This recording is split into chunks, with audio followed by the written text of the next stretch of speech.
Welcome to your new Wods on the block, Burpees De Mayo strategy video for Wod number 1, brought to you by Weakness Wod. This workout is going to be 100 shoulder to overhead for time, with you and your partner working together to complete those 100 shoulder to overheads. However, we all know there's going to be 4 bar facing burpees for you and your partner each time you want to go to the bar.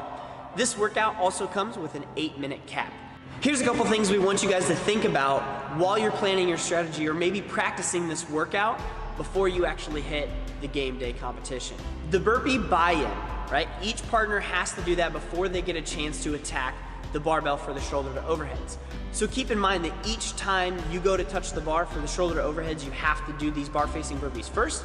They, however, do not count for your 100 reps. So there's no need to blast through these literally going as fast as possible.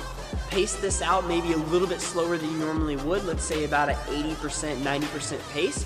That way when you go to pick up the barbell for the shoulder to overheads, you're not gonna be breathing as hard, you're not gonna be as taxed, and then you can go for a bigger set.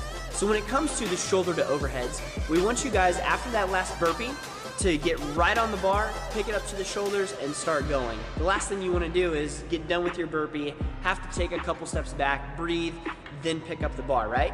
Your money is made on the shoulder to overheads. So whenever you pick that bar up, we want you to think about pulling off big chunks of reps, all right? But we don't want to go to where we hit failure, right? Thinking about going just about to where we hit that failure or fatigue point, and then backing off and then tagging out with your partner. What you're probably gonna end up doing is bigger chunks than you might think, but then as you get closer to that 100, you're gonna be happy you went harder and bigger from the beginning. When it comes to the shoulder to overhead, which movement you're gonna do, we want you to think about picking a push press or a push jerk over a strict press or a split jerk, right? What we wanna think about here is how can we transition that bar the fastest. How can we get the fastest cycle rate without fatiguing ourselves until we get up towards closer to that 100?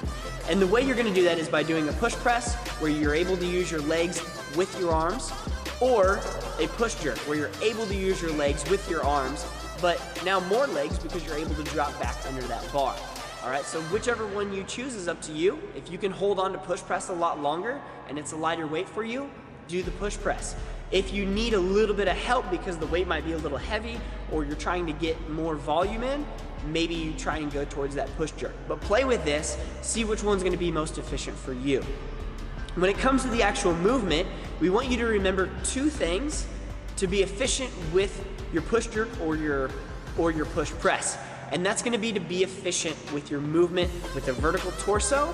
So each time you dip and drive with that bar, we want you to think shoulders over your hips, almost like you're scratching your back on a wall the whole time, all right? Using your legs as much as possible without dropping too far. We want our legs to do a lot of the work here, so that way they can help us get more volume in, right? More reps equals a faster time. So I want you guys to try this out before you actually get into the competition. Let me know how you do. Again, stay tuned whenever we release Wod number 2 strategies and tips for you.